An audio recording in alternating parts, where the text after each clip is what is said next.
Interested in learning about wine, but not sure where to start? You're in the right place. Welcome to the Cork and Fizz Guide to Wine podcast. I'm your host, Haley Bowman, and I'm so glad you're here.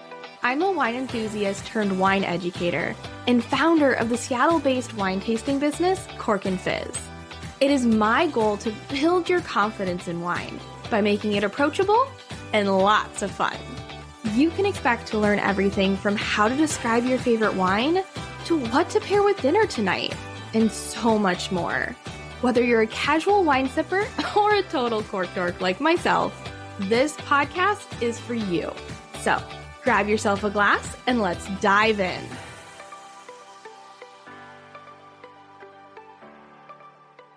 Today, I have a really exciting interview for you. I'll be chatting with Molly Ringe. Molly is the owner of Molly's Bottle Shop here in Seattle, Washington, which specializes in natural wine. If you're local here, she has locations in Ballard and West Seattle. I highly recommend giving them a visit. Molly started her career in the conventional wine world, but after a cancer diagnosis at the age of 30, she found herself learning about the enchanting world of natural wine. Now, no matter what your thoughts are on natural wine, I highly recommend you listen to this episode with an open mind. Molly does a great job of explaining the goals of natural wine and why it's so important. Admittedly, I learned a ton myself, and I will definitely be asking more questions about the wine that I drink, and especially the wine before I purchase it. So, without further ado, let's get into the interview. Well, I'm so excited to chat with you today. I'm really excited to learn more about natural wine, especially, but I also want to learn a little bit more about you. So I always like to kind of start this off with just want to tell us a little bit more about who you are and what you do. I'm Molly. I have a couple little natural wine stores. I came to natural wine because I had a breast cancer diagnosis at the age of 30, and as a sommelier, my oncologist told me that I could not drink wine anymore, which was challenging. That would just be heartbreaking. I mean, bad enough, right, to have the diagnosis and then to be told no wine. Yeah, exactly. Then you're kind of like, what am I mean, this is exaggeration, obviously, but why am I fighting, So I just decided, obviously I beat the cancer and decided to figure it out. And he pointed me in the direction of natural wine. Like, there are wines made without chemicals and without additives that are bad for you. And he had come to this because his wife had died of breast and then ovarian cancer.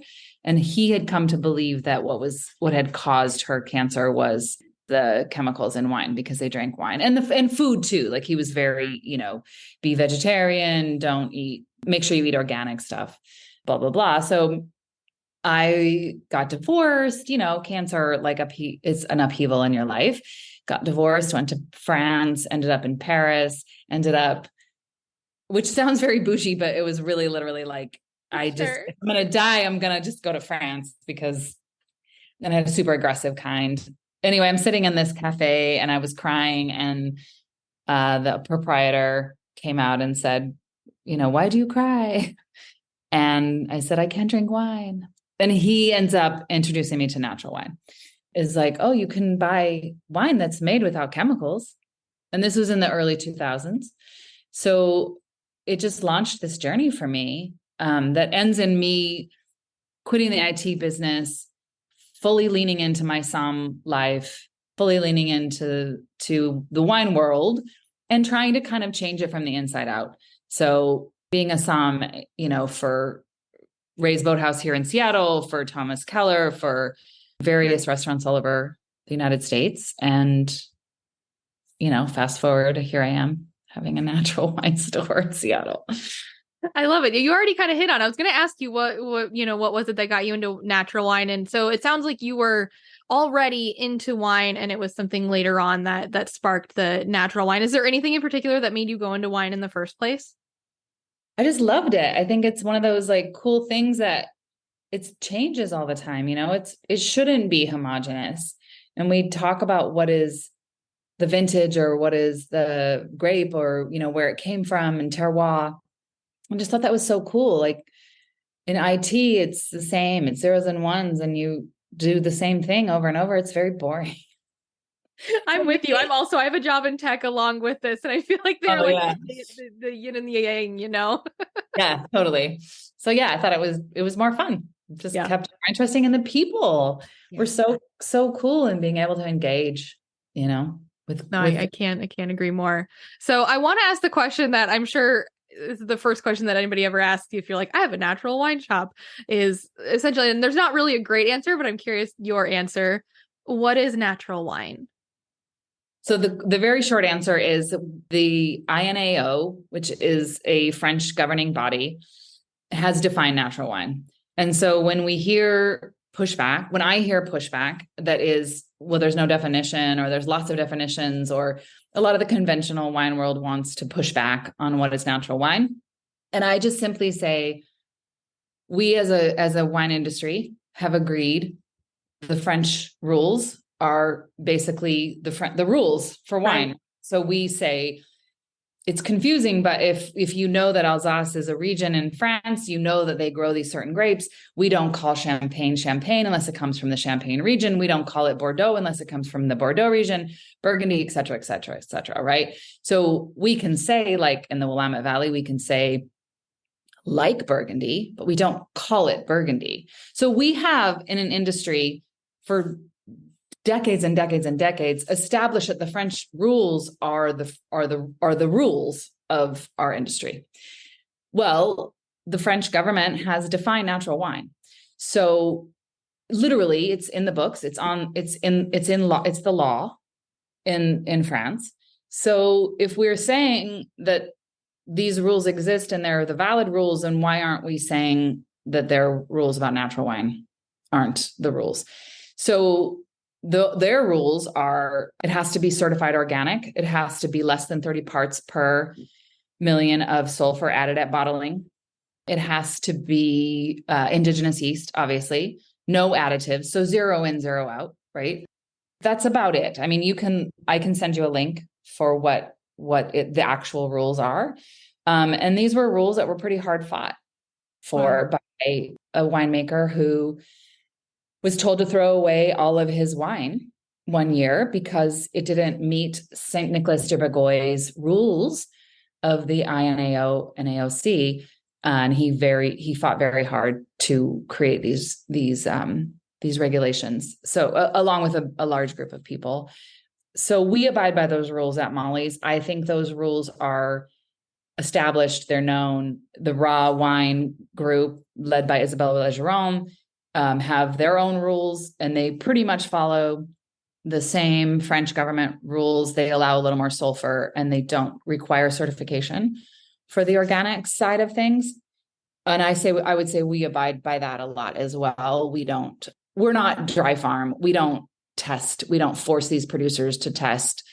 We don't require certification. Certification is extremely expensive. And for these little guys who are, making a tiny amount of wine, I'm not going to make them get certification, but I visit and I go and I travel. And if I can't go, I say to my friend, their neighbor, hey, Sebastian, can you see if this guy is actually doing the right thing? And generally speaking, I get the answer from people I trust. So yeah. That's a very long answer. No, that I was expecting a long answer. And I have already learned something. Like, to me, I always thought there was no definition, but you're absolutely right. If you tell me that France has a definition, yeah, I would agree that that is a wine definition, because that's all we need. Do you know when those, I'm assuming they're not new and it's just new to me. When were those rules and that definition? I mean, it is relatively new. It's like 2019, I believe. Oh, really? Okay. So it's not a long time, thing. So, but it's been planned and fought for a long time. And obviously raw wine has been around for, I'm going to say maybe 10 years.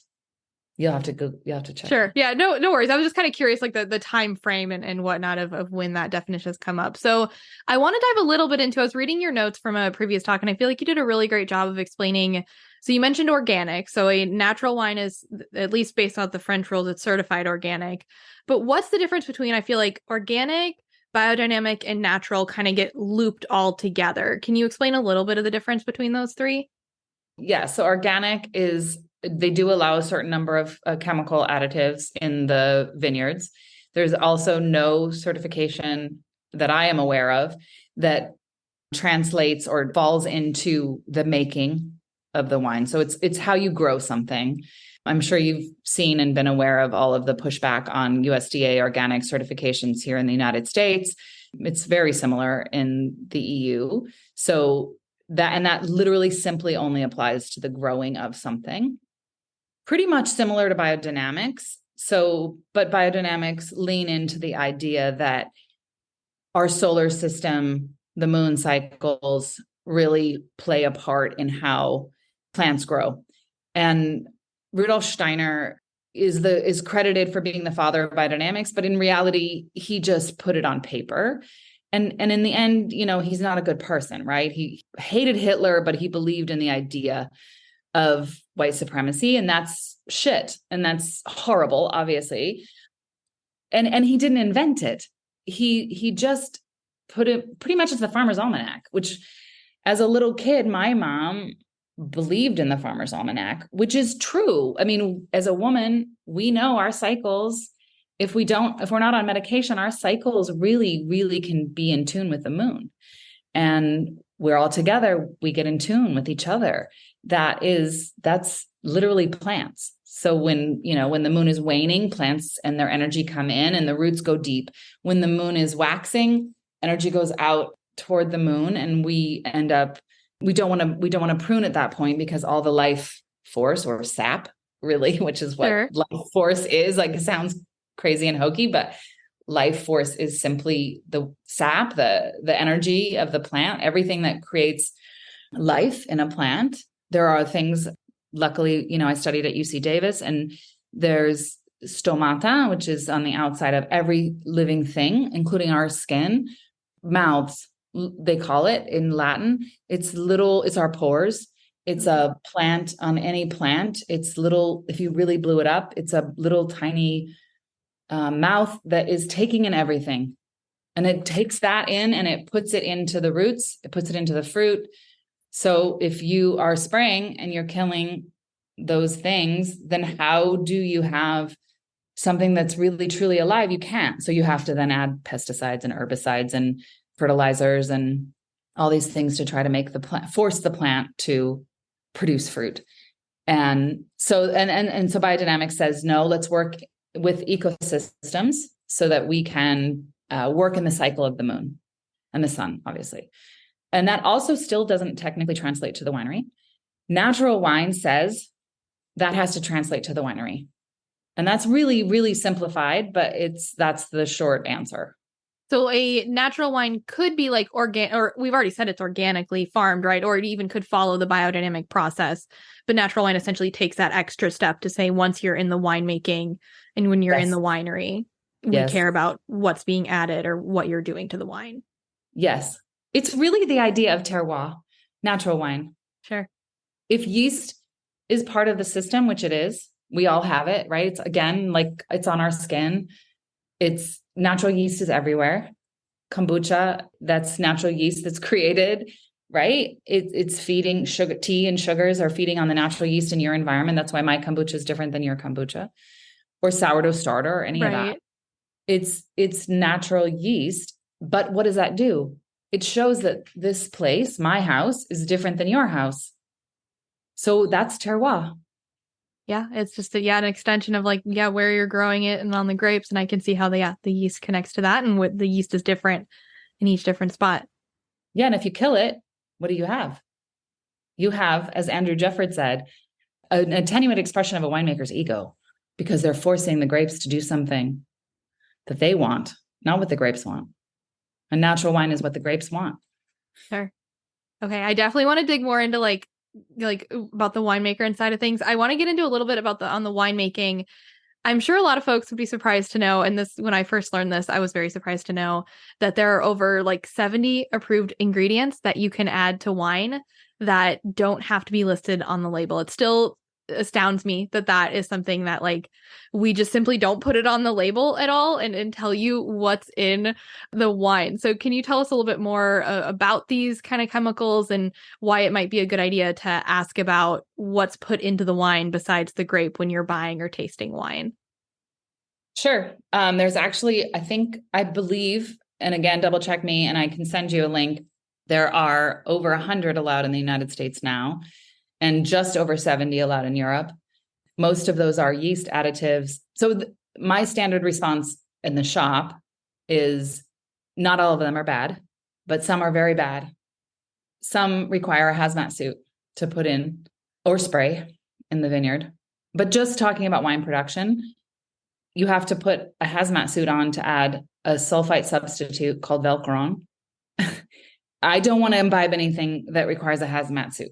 Sure. Personally. I think that's pretty fair. Yeah, totally. And some are not, bull's blood. Is bull's blood bad? I don't know. But if I'm a vegan, it's probably bad for me. Yeah. And I mean, if you told me that was in the wine, it might steer me away potentially, right? Fish bladder. Yeah. The biggest one's diammonium phosphate, which we are seeing is when women, particularly women, think that they're allergic to sulfur or sulfites. They're actually allergic to diammonium phosphate because it's in everything. It's a yeast nutrient. It's also a fire retardant. It's also something that they drop out of planes to kill forest fires. I don't know. So I want to play a little bit of like devil's advocate here of like a lot of things I've heard. And again, this is me like learning, and because this is an area that's very new to me. And, as I'm learning about wine, is that a lot of people say not all these chemicals. When you say chemical, yeah, you tend to think of like the hazmat suit or like bad chemicals. And I'm on the same page with you of like, yeah, I'm not a huge fan that you can, or even just adding like, other things to change the wine because it didn't do what you wanted in the vineyard, right? But what are your thoughts on like, and I think this kind of falls into the yeast category as well, as like some people say that like, well, the additives are natural themselves, so they're okay going into the wine. And to me, that would be kind of along the lines of like fish bladder, which of course, if you're vegan, you'd want to know that. But if you're somebody who eats, animals or is okay with that, and it's just a fish bladder used to, right? It's like that's a natural thing. Or like yeast, if it's something that was natural that you produced yourself kind of in the same way as like a sourdough starter or anything like that. When they say it's a natural additive, what are your thoughts on that? I would say everything is natural in the end. Sure. All science comes from something that occurred in nature. So do we take that and parse it out and break it down and then create something that isn't actually created naturally? My cancer, to just use this as an example, was HER2 positive, ERPR negative, which means I didn't respond to tamoxifen. What is tamoxifen? It originates from a natural product, a tree. But they took that tree. They saw that women in this particular region were surviving breast cancers, and they couldn't figure out why. So they took this tree and they broke it down and they figured out how to recreate it in a lab. And then now we have tamoxifen. What does tamoxifen do? It saves lives. 100% it saves lives. It also kills other cells in our bodies. We're now learning that it can create cervical cancer. Like it's just a lot of like, we live in this world that is so immediate, and we don't look 10 years down the road. We just say, oh yeah, we got this new thing. Let's do this new thing. And then we go, and then, oops, like, remember, you're probably too young to remember when margarine was good, and right. Nobody should butter. And then when I was a little girl, everybody was eating margarine and not butter. Well, then we learned that actually margarine was bad and butter was good. Or like, I think I remember I think my mom did a lot of like the 100 calorie packs or, things like that were like low calories or no sugar added. But then instead you'd have like the sugar replacements, which were far worse. And you're just better off having the regular sugar. Yes. So that's part of the wine. So yes, everything comes from a natural place, right? That is the world in which we live. However, when you take grape skins and find out the components of that, and then create a thing called mega purple, which is glycerin and food coloring, and you can look up the ingredients. It's actually pretty scarily easy to find. I guess then you have to make a decision. Is that okay with you to put into wine? Oak is a thing that people love or hate. It's a change. That's the thing of the natural wine world. We're not changing anything. We're literally bringing to the table or bottle what is exactly that year, that place, and that grape. So yes, you could argue that additives are natural. I don't know what the chemical derivatives of diammonium phosphate are. I do know that it is one of the biggest things that my oncologist said to avoid. I am not a scientist in that way. I don't know. He's sent me emails and lists of things over the years. I don't have the space, honestly, with two businesses, two dogs, and a life. I don't have the space to read every single thing he sends me and deep dive into it. I guess I shop at the farmer's market. I want to make sure I know my farmer. I want to know where the stuff comes from. I want to know you're not spraying. And, if I have to buy an ugly pepper, then great. I don't care. Right. Why am I not doing that in the wine world? And why are we arguing about this? That's the thing that really blows my mind with the conventional wine world pushing back on the natural wine world. The natural wine world isn't saying, generally speaking, the natural wine world is not saying you're bad. We're just saying, like, come over here and maybe help us with the planet. Let's just address that first. And then we can parse syllables. Yeah. Right. So yes, but diammonium phosphate, we cannot imbibe it into our bodies. So what do we do with that? Gross, but we pee it out and we poop it out. And that goes into our septic systems. And unless you live in a major city, that's literally being used for your water systems that are going back out and irrigating farms and vines and into our rivers. Like Washington State, the Columbia River is polluted largely because of the apple and grape industry. Wow. And it isn't just because of what we're spraying in the vineyards, it's because of what we're consuming that then is part of the waste system. So yeah, it kind of goes back to, like you said, too, it's like that you have to look long term, right? You're not just looking, you're looking at the effect. And I think you also said something too about about taking care of the earth. And I think that's an important thing too, that we have to think about of like where these vineyards are being grown and, the soil only lasts. I remember I heard something before that we have a very small percentage of like good topsoil or something like that left because of how much we've either overgrown or used different things in the vineyards or just in, the wherever you're planting, wherever, and that you need to take care of that soil if you want to be able to keep planting and growing vines. Which, to talk about anything growing, right? Yeah. We all know it sequesters CO2 into the root systems, which passes through to trees, to all the plants growing in the region, whether it's dandelions or thistles or Douglas fir trees or anything. If we cut that down every year and we till between the vines, just to continue with the wine world, what are we doing? I mean, when you watch the NOAA films about when they're tilling, oh shit, what's the name? The CO2 releases go up and the whole entire atmosphere just turns red. Wow. Because all that CO2 is being released. So natural wine, we typically don't till between the rows, or we do every other. So yes, in the natural wine world, we're being stewards of the land as well.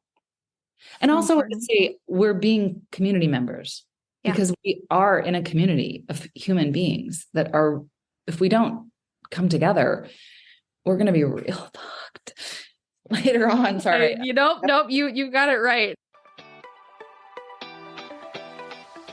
Do you ever find yourself standing in front of the wine aisle at the grocery store, feeling completely lost and overwhelmed? Don't worry, you're not alone.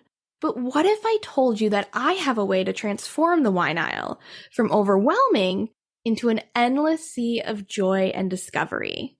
And it involves drinking wine and joining the most welcoming and fun community. In my Court Crew Virtual Tasting Club, we're all about exploring new and exciting wines in a fun and supportive community. No more feeling intimidated or stuck in a rut of buying the same bottle of wine. Each month, we explore 2 new wines, so you can broaden your palate and explore new flavors. Not only will we taste these wines together, but we'll learn about where the wines come from, essentially traveling the world all through the wine in our glass. Come join the Court Crew, and you'll have the opportunity to taste new wines, meet winemakers and other wine professionals, and connect with like-minded wine lovers from all over the world. Imagine the joy of discovering a new favorite wine and being able to confidently choose a bottle that you know you'll love. So, why not join us? Head to my website at corkandfizz.com/thecorkcrew to sign up. And don't forget to use code WINE101 to get your first month free. And now, back to the show. I'm definitely realizing that natural wine is way more than I thought of it as. And I think too, it's important to something that you pointed out that I wanted to highlight of like natural wine isn't trying to like, I think sometimes people see it as like vilifying other wine, right? But it's in the same sense that like, to me, at least, like there's a section in my grocery store that's the organic section. And then there's a section of the non-organic. And like, it's not like fighting and saying like the, you know, this or that. It's simply saying like, we're making wines in this style. This is how we want. And maybe trying to like influence over time or, you know, encourage things like you said to kind of protect and build a better community and be there. But it's not, we don't have to see it as like, because I think that's a thing too of like, I talk to a lot of people who are like, especially in the wine world, they're like, I'm learning more about natural wine and I'm wanting to drink more of it, but it also doesn't mean I'm not going to drink some of these other wines that I'm interested in. And that's an okay, you know, feeling to have on it. You're not, you know, you at your Molly's bottle shop is going to be like, no, you can only buy wine from here and only buy. No, not at all. Yeah, for sure. It's also, I think that us versus them thing, it plays into this. We already live in a polarized world. Yeah. We're just not, it's freaking fermented grape juice. It's not going to save the world, but it could, because we could like come together as a community and decide that, yeah, it's okay. It's okay. You can keep drinking conventional wine. I guarantee you, if you keep drinking natural wine, you shouldn't. You won't. You won't. You'll convert, no problem. You will. There is a really big proponent of proportion of the natural wine world that is shit. And it's bad. Okay, yeah, I definitely wanted to talk about this, about like, I think some people have a very bad impression of natural wine because they try one and it's like this very like the winemaker didn't like, they just cared way more about like, I'm gonna, you know, not do any of this, not do that, you know, but like still didn't produce a good wine. And like, that's still important in the natural wine world. Yes, this may cause some people to have a differing opinion, which is totally fine. We all should have different opinions. The natural wine world, I think, is doing itself a disservice by creating and by using theoretically bad making wine practices and saying, oh, well, it's natural. And so then you get they are often younger people who are like, oh, the nattier, crazier, fizzy, tastes like kombucha wines are the coolest. And great. If that's what you like, that's awesome. There's zero judgment. However, you're alienating my mom, right? You're alienating my generation, truthfully, because you're saying that this is natural and this is not natural. However, there are people out in the world doing the right thing. Sebastian David, the leader of the INAO regulations, Elizabeth Fagioli, who makes Monte in Italy, they are out there just doing the right thing, making Chianti. That is what Chianti was made in the 1600s. So we, as the wine industry, I believe, have a responsibility to educate, right? To say, hey, did you know that in the 1600s, this guy wrote this thing about how we should have 2 white grapes and 2 red grapes in all Chianti, and Elisabetta's doing it, and it's just normal Chianti. It might be weird to you because you're used to drinking the stuff out of the straw barrel, or you're used to drinking, you know, sprayed stuff. But this is what Chianti is. It's not weird. It's not funky. It doesn't taste like kombucha. It doesn't smell like kombucha. It might be a little different because you've never had Canaiolo before, but it's just Chianti. Yeah, you know? I actually recognized, I was on your online shop and I recognized a few bottles that I've had many times before and didn't actually realize they were natural wine either. Right. Well, Domaine Romani Conti, it's one of the most expensive wines in the world. Natural. It's been natural forever. Domaine Le Fleuve, natural. just Yeah, normal it doesn't. wine. I think the problem is, like you said, it's, yeah, associating those kind of funky things and saying, well, that's a natural wine. Cause then people, those things go together in your head now. You're like, natural, this is funky, it's natural. Thus, all natural wines are funky or, kombucha like or something like that when that's not the case. And I would say as a Somm, my palate tends to be conventional just because that's what I grew up with. So my shop tends toward less funky.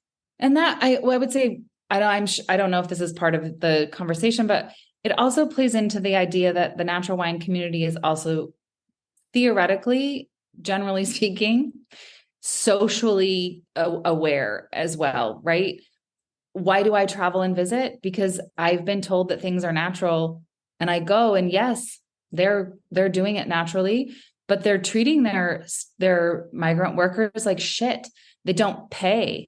They're lying. They're like, I don't Yeah. want to do that. I don't want to I think that support. should be a part of the conversation, no matter what. I think that's something that, like, I'm hoping is happening more and more in the wine world. I think that, like, people are asking about the wine, not just about like how it's made, which is an important conversation, right? But like, who are the people behind it and how, is that happening? And that idea of like sustainability doesn't just apply to the earth, it applies to the people and the workers there. And yeah, I think that I'm hoping it's becoming more of the conversation.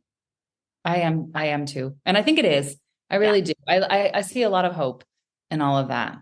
I guess the sad, because I am in it all the time, sometimes I feel sad when I see wineries that are claiming to be natural and I see them everywhere. And I think, do you really think you could see this wine in every grocery store and it's really natural? Like, how do you think they grow that many grapes?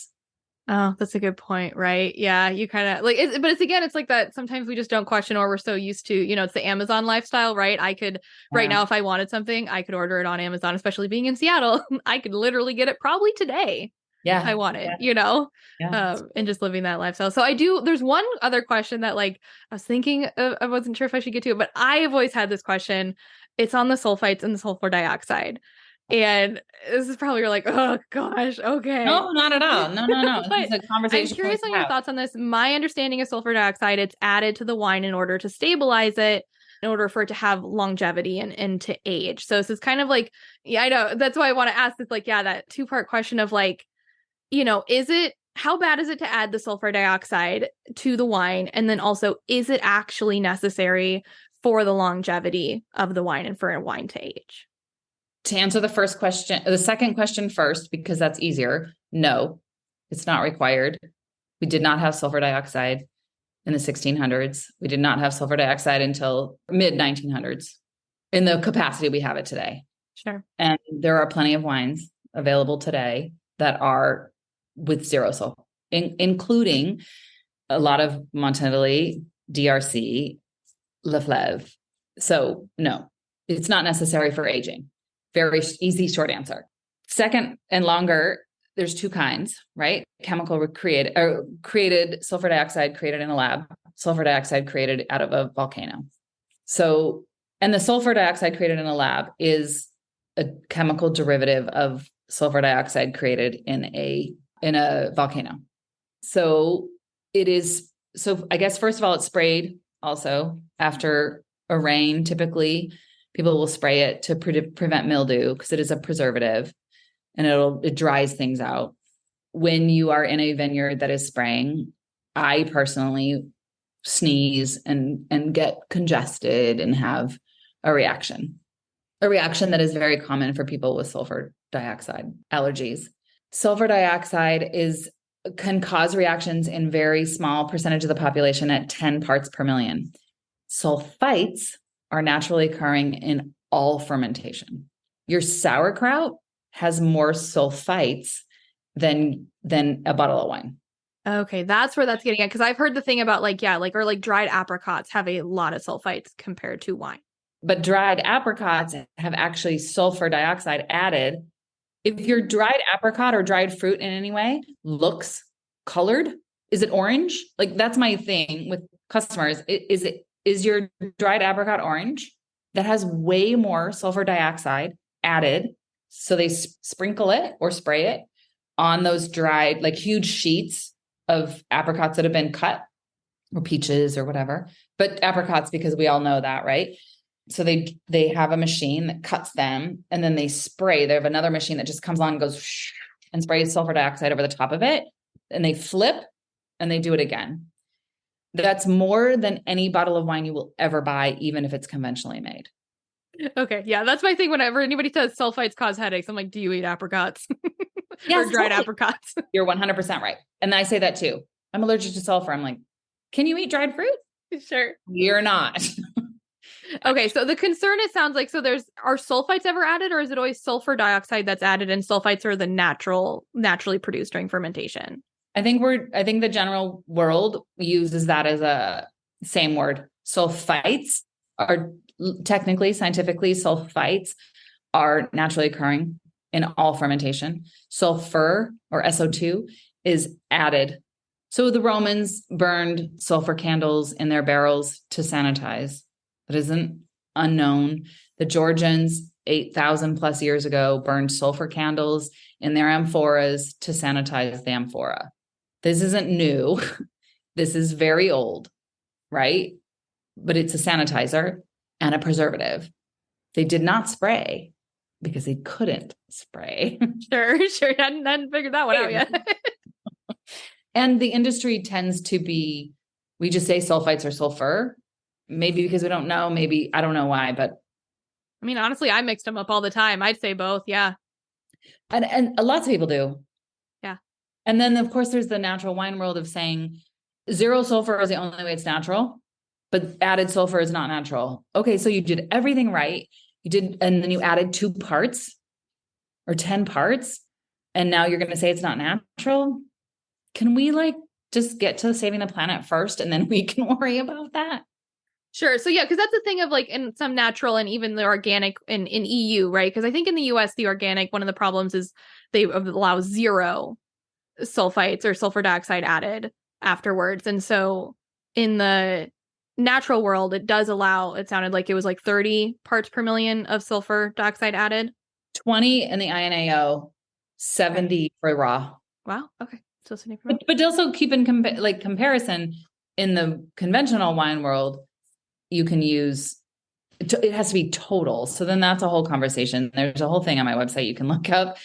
Spray at picking. So conventional wine, we pick the grapes, however they're grown, organic, biodynamic, pick the grapes, get them to the winery. That in Washington State can be trucking them across the pass. Right. So is there native yeast left? I don't know. Trucking them across, they land in Woodinville. Let's just use that as an example. They spray sulfur dioxide to kill all the native yeast. Then they do whatever they're going to do. They make the wine, they add the yeast created in a lab. Yeast is now created to make it taste like something. So you want your Sangiovese to taste like cherries. You use, I think it's BM25, or somebody's going to text me back and be like, it was BY or whatever. But it's some strain, right? Yeah. I went to Mexico recently, and somebody told me, I met a winemaker from Napa, and he said, oh, we use 5 specialty strains that we've created to make it taste like chocolate and cherries, and then we don't have to use oak. Okay, good for you. I don't really know how to process that. Okay. Anyway, so, and then you bottle it. When you're bottling it, you add another percentage. So then your total sulfur added is 300. So when we're talking about 70, that's nothing. Right. Talking about 20, that's even less. Yeah. I think those are kind of the areas that I'm still it's the sulfites and the yeast, I think, is probably what I hear the most of them. Even for me too, is where I'm still learning about how I feel about a winemaker using a yeast strain versus and adding extra sulfites. But either way, it's just good to know. I think that's the next step I would like to see in the wine world is sharing more of that information. So at least going into it, what is in the wine. So totally. Okay. I've had this has been a great conversation. I feel like I've really enjoyed learning, and I've really just enjoyed listening, but I do want to take a quick second before I get to, I always do a last round, little speed round of just favorites and things like that. But before we get to that, I just wanted to highlight your bottle shop it's in West Seattle, right? Am I right in West Seattle? You want to talk a little bit about it? And then also if people want to try natural wine, especially those here in the Seattle area, come check out your shop, what are your top recommendations for people wanting to just, highlight some natural wines? I have two. So I have my original store was in Ballard. And then I have the one in West Seattle, which I love. And we've been changing some stuff up. So it's really cool. I was just there yesterday, and I was like, oh, I want to move here and live here. It's just so colorful and fun. So yeah, there's the two. What do I recommend? Or even like if someone walked into your bottle shop, like what should they say to find like a good recommendation for them? What should they ask you or whoever's working? I guess I would say, yes, that's a great question. The wine industry, natural wine industry for me is inclusive. It's completely like encompassing, and come in, like it's a hug, right? Come in. What do you like? And people always go, I don't know wine. You don't have to know wine. Do you like chocolate? I always ask this. Do you like chocolate, milk chocolate or dark chocolate? Do you like gin or bourbon? And that tells me, what are your vibes? Where are you at in your life right now? You could be different in a year, right? I used to hate bourbon and loved only gin. Now I like bourbon. Like we could change. That tells me that you might prefer a little bit of a bigger red, or you might like this, or, if you like gin, you're probably going to like maybe a Mexican Sauvignon Blanc. Or what do you drink? If you went into the grocery store and you didn't have anyone to talk to, what would you buy? Sure. On a label, or on like, I just like New Zealand Sauvignon Blanc or whatever. And that's the thing. That's what we want to do in our shop. My shop is bring you in. It doesn't matter if you like conventional wine. There's no judgment. Let's just try stuff. And you can have a glass. You can have a flight. And if you don't like it, bring it back. Just bring it back in time so I can drink it. And then it's not bad, right? And then we'll get you something else. Sure. It's so fun. It should be a journey. It should be fun. It should be as exciting as, like, I always say too, that I feel like people are it makes more sense for people to be like, buy the same bottle of wine. But if I was like, you had to order the same thing off a restaurant menu every single time. Like if you only ever had chicken nuggets everywhere you went, like, sure, I love chicken nuggets, but like, I'm going to want something else. Like, and I think like, I want people to take a little bit more of that approach when it comes to wine. Like you said, like have it be a journey, have it be this opportunity to try something new, and then take advantage of the stewards who are there to lead you. And those are the people that, work in the wine shop, and start with anything. They're, they want to talk about wine. I've learned that about anybody in the wine world. You just say something and they will want to help you find something that you like. Yes. Yes. And we'll open stuff you can try. Like we're down. We just want to help. It's not even that we want to help. We want to help your palate develop how you want it to develop. Yeah. It's not on me to tell you what's right or wrong. It's art too. Like it just needs to be in the world. Yeah. And you do you. Trust that I've been there, I guess. And that if I say it's natural and I don't have it, maybe it's not. Maybe I've been there. Or ask. I'm down. People ask me all the time about one particular winery, and I don't have it, and I will never have it because I've been there and I know that it's not natural, but it's everywhere. So ask. And you can do with that information as you will. I don't judge you. You do whatever you want. Yeah. Yes, come in. Let us be involved. We want to. We want. We always do. We always do. We love answering questions about wine. All right. So before we end this, like I said, I always do like a little speed round. It's not meant to like, you don't have to give me your answer really fast. I call it a speed round, and like, just don't think about it too much. Like they're just meant to be, they're going to be like somewhat challenging questions, just in the sense that if you had to be like the best answer possible, but more like, just tell me what you think and what comes to mind. So like I said, that all said, first question is always, what is your favorite wine at the moment? Favorite grape at the moment is Pinot Denis, wherever form that comes in. Okay. Where is this grape from? I don't think I've heard of this one. It's from the Loire Valley, generally. I've only ever seen it in the Loire Valley. And it is one of those rare varietals that you just don't see much because a lot of people tore it out. And it's bright and it's fresh and it's plummy and cherry, and it makes the most amazing rosé, and it makes incredible red wine. And yeah. Oh, it sounds really great. I'm guessing you can find it at your bottle shop? Yes. Okay. I think I'm gonna have to take a trip over to, you said there's West Seattle, but there's also Ballard. Yeah. My original store is in Ballard. Okay. All right. We'll see. I'm over in Ravenna, so the Ballard one's a little closer, but I might also just have to trek to West Seattle to see the kilo shop. So, okay. How about, since you do so much travel, this will be a fun question. Favorite wine region you've ever visited? This is going to be Korea.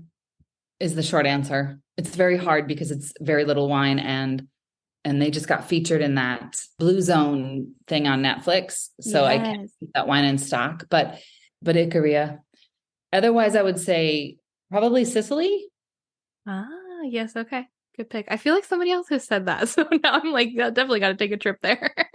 Sicily, it's amazing. Okay. How about this one might be even harder for you? A wine region you'd like to visit that you haven't yet.